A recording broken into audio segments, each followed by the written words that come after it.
నా సబ్స్క్రైబర్లు 35 మెంబర్స్, కానీ నాకు వచ్చే లైకులు మాత్రం 10, 12. నా వీడియోస్ మీకు నిజంగానే నచ్చలేదా?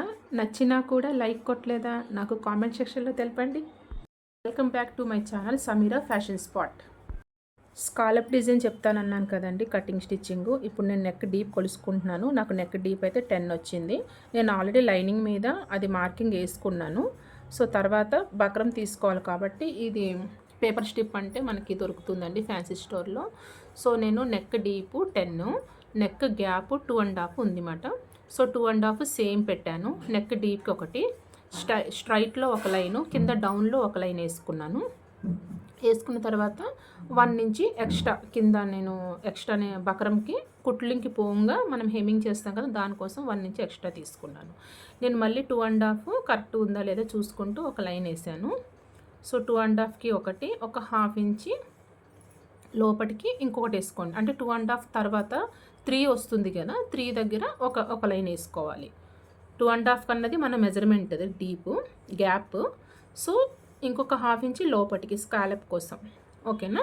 సో ఇప్పుడు మనకి సెంటర్ లైనింగ్స్ మొత్తం మార్కింగ్ వేసాం కదా, అది మనకి కావాల్సిన పీస్, మనకు అవసరమైన. ఇప్పుడు మనం ఈ స్కాలప్ అన్నది రౌండ్ నెక్లో చేస్తున్నాము. సో రౌండ్ నెక్లో చేయాలి కాబట్టి లోపల ఇంకొక స్క్వేర్ తీసుకున్నాం చూసారా 2.5లో, దాని దగ్గర ఒక మనం రౌండ్ షేప్ అనేది డ్రా చేసేసాను. సో మనకి బక్రంలో ఎంత పార్ట్ కావాలన్నది నేను సపరేట్ చేసేసుకున్నాను, ఓకేనా. సో లెవెల్ కూడా కరెక్ట్గా చేసుకుంటున్నా. ఆ బక్రం అంతా మనకు అవసరం లేదు. సో ఈ సెంటర్ పీస్ ఒక్కటి మనకు అవసరం. ఇప్పుడు స్కాలప్ది స్కేల్ ఉంది కదా, నేను మొన్ననే ఆర్డర్ పెట్టానండి, ఒక 10 days అవుతుంది. అంతకుముందు అయితే నేను డ్రింక్ది ఉంటుంది కదా క్యాప్, అది మన స్ప్రైట్ బాటిల్స్, ఒకసారి ప్రమిదతో పెట్టాను, ఒకసారి ఏమో టేప్ రోల్ ఉంటుంది చూడండి, దాంతో ఒకసారి పెట్టాను. సో అదంతా నాకు కొంచెం ఇబ్బందిగా అనిపించి నేను మీషోలో ఆర్డర్ పెట్టానండి. ఇది ఏం చేయాలంటే కరెక్ట్గా సెంటర్ పార్ట్ ఉంది చూసారా, అందులో హాఫ్కి డిజైన్ హాఫ్ ఉంది కదా, మనము ఈ పెద్ద రౌండింగ్ మొత్తం తీసుకుంటే చాలా పెద్ద స్కాల్ప్ వస్తుంది. సో అంత పెద్ద మనకి బాగోదు. సో నేను ఏం చేస్తున్నానంటే ఈ పెద్ద సైజు ఉంది కదా, దానికి హాఫ్లో మెజర్ చేసుకుంటున్నా. 3 inches పెట్టాం కదా లోపట మార్క్, మనము అక్కడ నుంచి ఆ రౌండింగ్ సర్కిల్ అన్నది హాఫ్లో తీసుకుంటున్నా, సెట్ చేస్తున్నా చూడండి, లైన్ టు లైన్ సెట్ చేస్తున్నా కార్నర్. నేను ఆ రౌండ్ సర్కిల్ అనేది హాఫే కౌంటింగ్ తీసుకున్నాను. ఇంకొకటి మెయిన్ పాయింట్ ఏంటంటే ఈ 2 1/2 ఇంచులు తీసుకున్న తర్వాత సెంటరింగ్ ఉంది కదా, అక్కడ మిడిల్ పార్ట్లో ఒక డాట్ పెట్టుకోండి. అంటే 2.5 దగ్గర ఒక లైన్ ఉంది చూసారా, దానికి దాటి ఇంకొక పావు ఇంచు సెంటర్లో ఒక డాట్ పెట్టుకోండి. అంటే మీకు ఆల్రెడీ చూస్తే తెలుస్తుంది రౌండ్ షేప్ రౌండింగ్ అలాగా బ్యాలెన్స్ చేశాను. అది నాకు చిన్న క్లిప్ అయితే అది మిస్ అయిందండి. సో అది మనము రౌండింగ్స్ గీసుకుంటూ వెళ్ళినాం కదా, అది నేను కట్ చేయలేదు, డైరెక్ట్ బక్రం మీద డ్రాయింగ్ వేసేసుకున్నా పెన్తో, రౌండింగ్స్ వేసి మళ్ళీ 2 పక్కల అలాగే నేను బ్యాలెన్స్ చేసి రౌండింగ్స్ గీసేసి మొత్తము ఐరన్ పెట్టేశానండి. లైనింగ్ మీద నేను ఐరన్ పెట్టేశాను. అంటే షేప్స్ నేను స్కాలప్ అన్నది కట్ చేయలేదు, ఓన్లీ పెన్ డాట్ మీదనే పెట్టి, ఆ పెన్ మనకి డాట్ కనిపిస్తుంది కదా, దాని మీదే స్లోగా స్టిచ్చెస్ వేసుకుంటూ వెళ్ళినాను. తర్వాత మనం అది రౌండింగ్ ఫస్ట్ రౌండ్లో తీసేసాను మెల్లగా. అంటే మళ్ళీ కత్తెర మనకి ఏమాత్రం కొంచెం బ్యాలెన్స్ అటు ఇటు అయింది అనుకోండి, స్కాలప్ అన్నది కట్ అయిపోయి షేప్ అవుట్ అయిపోతుంది. సో అందుకే నేను రౌండింగ్ ఫస్ట్ డైరెక్ట్ తీసేసి అక్కడ నుంచి స్కాలప్ అన్నది కట్ చేస్తున్నాను. మీకు అర్థమవుతుందని అనుకుంటున్నానండి.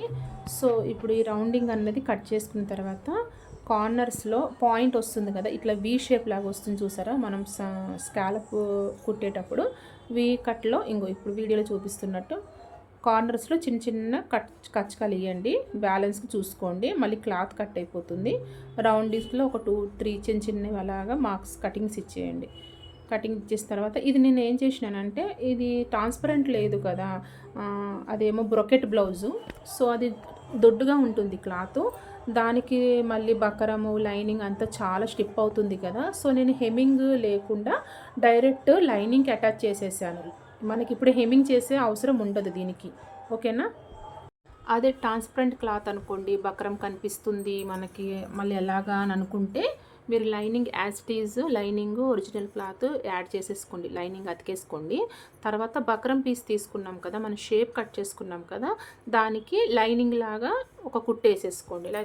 లైనింగ్ కుట్టినట్టు రౌండింగ్ మొత్తం వేసేసుకుంటే మనకి మొత్తం అప్పుడు బక్కరము లైనింగ్ క్లాత్ ఈ బ్లౌజులు రెండు కలిపి 4 పీసెస్ వస్తాయి.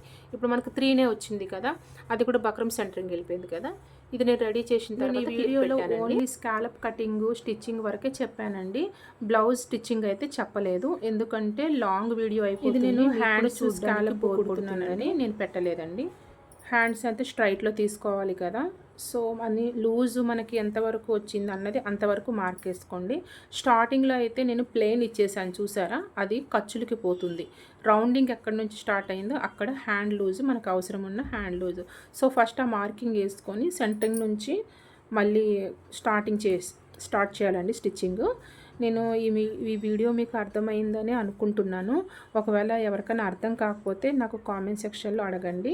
ఇంకొక వీడియో నేను ఓన్లీ పేపరు కటింగు అన్నది నేను షార్ట్ వీడియోలో వేస్తానండి. షార్ట్ వీడియో మెజర్మెంట్ చెప్తూ మీకు నేను హ్యాండ్స్ బ్యాక్ నెక్ సపరేట్గా వీడియో చేస్తాను. సో ఇది వీడియో అర్థమైతే కనుక మీకు నచ్చింది అనిపిస్తే నాకు ఒక లైక్ ఇవ్వండి. అలాగే మా ఛానల్ని సబ్స్క్రైబ్ చేయండి. ఇంకెవరికైనా యూస్ఫుల్ అవుతుంది అనిపిస్తే ఖచ్చితంగా షేర్ చేయండి. సేమ్ అండి, మనం ఫ్రంట్ పార్ట్ ఎలాగా కటింగ్ చేసి తీసామో ఇది కూడా హ్యాండ్స్ కూడా అంతే సేమ్.